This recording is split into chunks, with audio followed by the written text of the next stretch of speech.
5060 세대의 필독서 50. 이 코너는 따분한 경제 이론이 아니라 50대와 60대에 적합한 경제학의 새로운 트렌드를 적용한 실생활에 유용하고 실질적인 정보를 제공합니다. 우리가 소개할 내용은 경제, 재테크, 그리고 건강에 관련된 다양한 책들로 구성되어 있습니다. 이러한 책들은 해당 세대가 직면하고 있는 현실적인 문제를 해결하는 데 도움을 줄 수 있는 유익한 지식을 담고 있습니다. 우리는 각 책의 주요 내용을 요약하고 핵심 포인트를 정리하여 독자들이 관련 지식을 넓힐 수 있도록 돕고자 합니다. 또한 책 선택에 있어 실패를 방지할 수 있도록 신뢰할 수 있는 정보를 제공하여 독자들이 자신의 관심사와 필요에 맞는 책을 선택하는 데 유용한 가이드를 제공할 것입니다. 이 코너를 통해 독자 여러분이 경제적 이해를 높이고 재테크에 대한 통찰력을 얻으며 삶의 질을 향상시키는 데 도움이 되기를 진심으로 바랍니다. 5060 필독서 50 첫 번째. 60년대생이 온다. 저자 김경록 출판사 비아북. 출간일 2024년 6월 18일. 60년대생이 온다. 콘텐츠 소개.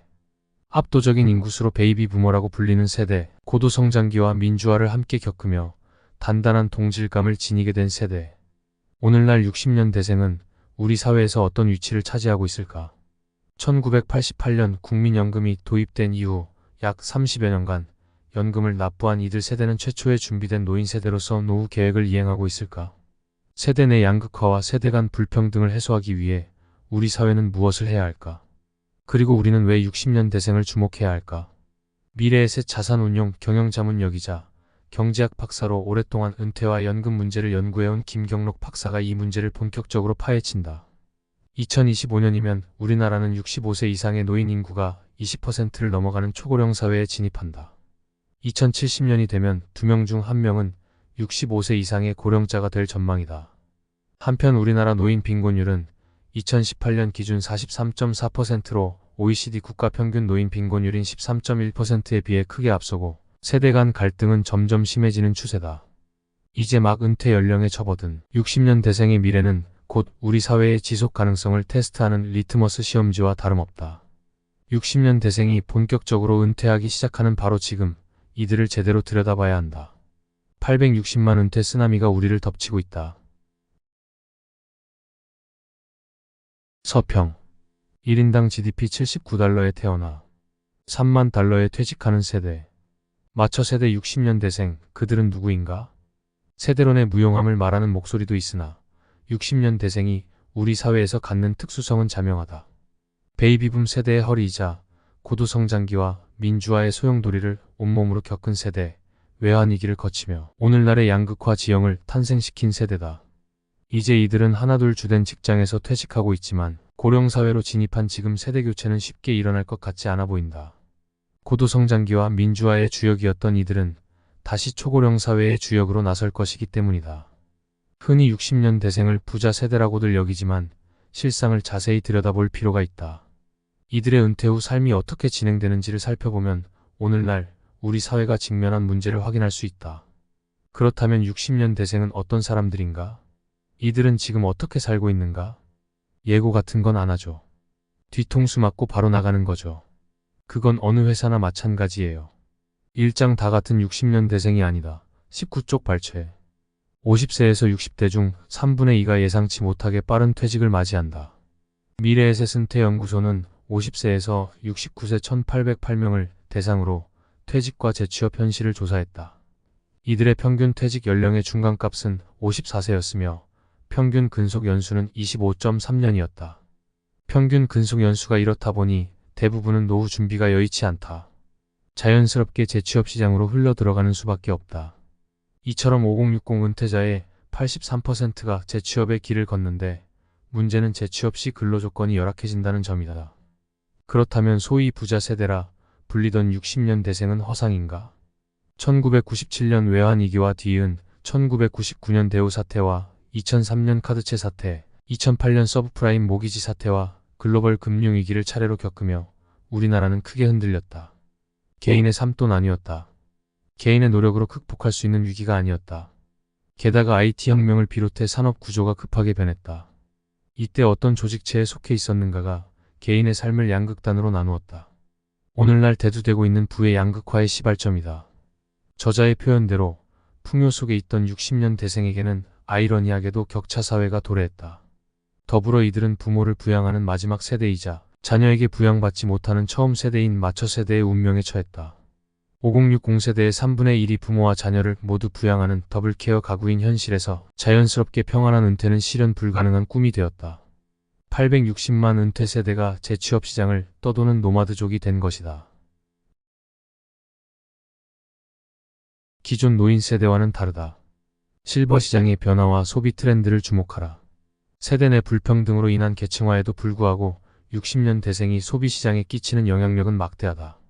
저자는 이들을 액티브 시니어 세대라고 명명하며 액티브 시니어가 향후 30년 이상 소비 시장을 주도할 것이라고 말한다. 2000년대 초반부터 시니어 비즈니스 시장을 준비하라는 목소리가 있었는데 왜 아직 눈에 띄게 성장하는 시니어 시장이 보이지 않을까? 저자는 우리나라의 60년 대생이 갖는 특수성을 지적하며 소위 실버 시장에 대한 인식을 바꿀 필요가 있다고 말한다. 시니어 비즈니스 제품은 보청기, 보행 보조기 등이 될 수밖에 없다. 하지만 실제로는 이를 넘어서 소비가 이루어지는데 여러 측면에서 식별이 어렵다. 자동차를 신규 구매하는 시니어들이 많다고 해도 이들은 시니어 비즈니스 시장에 잡히지 않는다. 화장품도 누가 사는지 정확한 데이터가 없다. 스마트폰은 시니어 비즈니스인가 아닌가? 전시회, 카페, 외식점의 시니어 파워는 어떻게 추정할 것인가? 정확하게 추정하기 어렵다 보니 시니어 비즈니스 시장을 과소평가하게 되는 것이다. 3장 액티브 시니어 전성시대 84쪽 발췌. 액티브 시니어는 독립적이고 경제력이 있으며 적극적이고 다양한 취미를 지니고 여가의 가치를 두며 다양한 금융상품을 보유하고 노후를 위해 보유 자산을 사용하는 세대다. 유례 없이 양적으로 팽창한 1, 2차 베이비 부머들이 모두 이 시장으로 편입될 것으로 예측된다. 바야흐로 5070 전성시대의 시작이다. 저자는 아직 잘 보이지 않는 시니어 비즈니스 시장을 모멘텀, 지속성, 보유자산 측면에서 각각 분석하며 그 확장성의 윤곽을 그려낸다. 그러면서 시니어 비즈니스 시장이 빨리 성장하지 않는 이유와 성장을 위해서는 어떤 인식 전환이 필요한지 차례로 살펴본다. 그리고 이런저런 장애물에도 불구하고 소비시장은 2040에서 5070으로 무게 중심이 옮겨갈 것으로 본다. 한편 시니어 산업과 하이테크가 만났을 때의 시너지도 주목해야 한다. 인구 구조와 혁신 기술의 변화가 만나는 지점에 형성될 큰 시장을 놓치지 말아야 한다. 저자는 이를 데모테크라고 명명하며 그 흐름에 늦지 않게 올라타야 한다고 주문한다. 주목해야 할 것은 그 어마어마한 잠재력에서 고령사회를 극복할 단초를 찾을 수 있다는 점이다. 다가오는 초장수 시대, N차 인생을 준비하라. 하버드대 유전학 교수인 데이비드 싱클레어는 금세기 말쯤이면 천수를 누렸다고 말할 수 있는 고인의 나이가 대략 120세 정도는 될 것이라고 전망했다. 60년 대생은 초장수 시대로 가는 변곡점에 서 있는 세대다. 우리 삶의 주요한 사이클은 60세쯤 은퇴하여 남은 삶을 정리하고 영위하는 흐름에 맞춰져 있다. 그런데 기대 여명이 대폭 늘어난 지금, 새롭게 생긴 공백을 지탱할 방법을 생각해야 한다. 저자는 개인의 삶은 물론 사회의 전면적인 재구조화가 필요하다고 말한다. 단순히 재테크를 좀 더 잘하고 운동을 좀 더 열심히 하는 정도로는 안 된다. 재무적, 비재무적 측면에 관계된 삶의 구조를 바꾸어야 한다. 사장 티토노스의 비극 99쪽 발췌. 개인의 재구조화는 고령사회에 발맞춰 살아남기 위해서는 재교육 시스템을 구축하는 것이 필수적이다. 저자는 교육, 근로, 은퇴라는 3단계 삶의 설계가 바뀐다고 본다. 은퇴를 하더라도 수명이 길다 보니 교육, 근로, 휴식을 반복하게 된다. 60년 대생은 은퇴기에도 인적 자본에 대한 투자가 필요하다고 보는 이유다.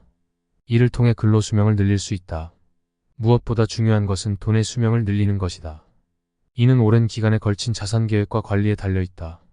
오랫동안 은퇴와 연금을 연구해온 저자는 이 책을 통해 그 방법을 제시한다. 사회적 재구조화는 사회의 지속 가능성을 위해 필요하다.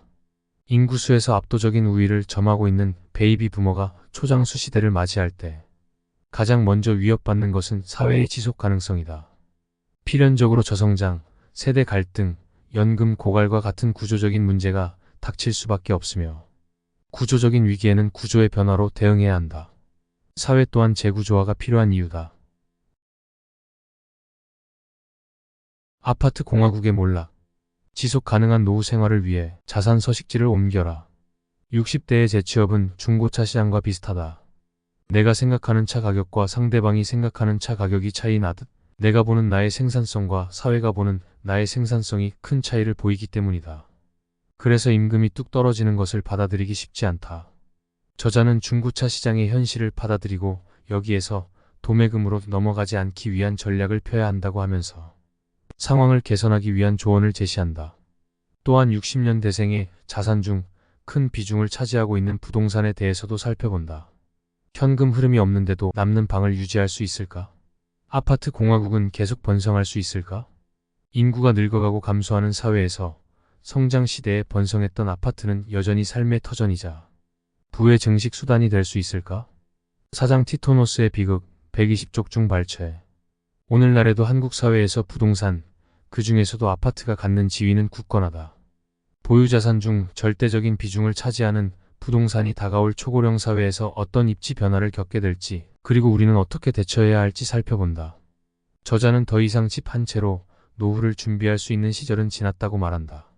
이제 주택의 기대 수익률은 낮아져 기대에 미치지 못할 것이며 노후에는 현금이 필요한데 집은 현금 흐름을 주지 않기 때문이다.